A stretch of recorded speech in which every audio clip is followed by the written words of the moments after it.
2 weeks after Florence made landfall, more than 1,400 people are still in shelters in North Carolina. Agricultural losses estimated over $1.1 billion. Oh, just brutal. And hundreds of animals were displaced due to the storm as well. So how do we better prepare our pets for disasters?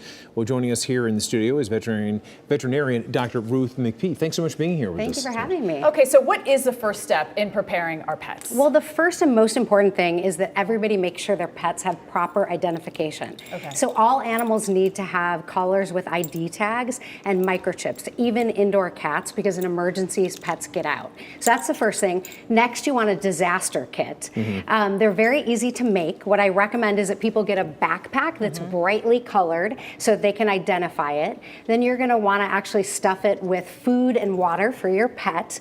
The Red Cross recommends a 2-week supply. Okay. It's really important people don't forget bowls. I like these by PetMate because they're collapsible and lightweight. Oh, wow. So they actually fit inside that little thing, and then you can put them right inside the backpack. So very, very easy. I have a quick question for you. Dan, you might not know this, so I'm sorry to put you on the spot. The shelters that take pets, do they actually supply animal food and whatnot, or They no? do. They have food, but it's always Okay. good to bring your own pet's food because your animal's already stressed in this situation. So really important to make sure you're bringing their own stuff. Yeah. I also recommend that people bring toys.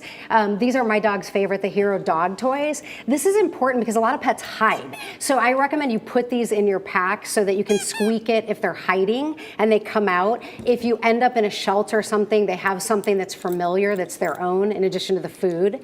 You also want to make sure that in your pack you guys have a leash and a carrier for small dogs. I like these top loaders. This is a PetMet top loading I mean, carrier. look at you holding a dog and the leash and the net and opening. You can stuff everything in here, which is great. So you need to make sure you have medications as well and important documents. Super fast. It's kind of like what's good for people, good for pets. So I imagine food, you mentioned food, water also crucial. Fresh Water is for the crucial animals. as well. The bowls, the leash and the carrier to restrain your animal. You want to also make sure you have medications because you may not be able to get to a veterinarian right away. Point. So it's important that you have that, or a first aid kit. And then a lot of people forget important documents, whoops, that I'm throwing around.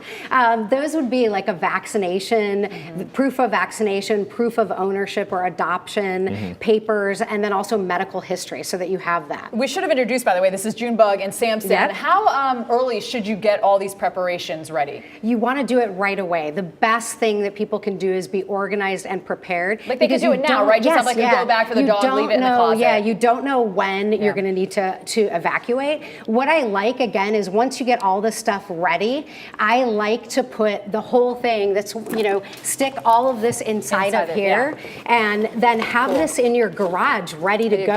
So that in an emergency, all you're worried about is staying calm, grabbing your pets, get your carrier and your disaster pet, and get out. Speaking of, in 10 seconds, if you want to adopt these guys, bestfriends.org, yes, right? Best Friends at Atlanta, yes. As you can see, they're super chill. There you go.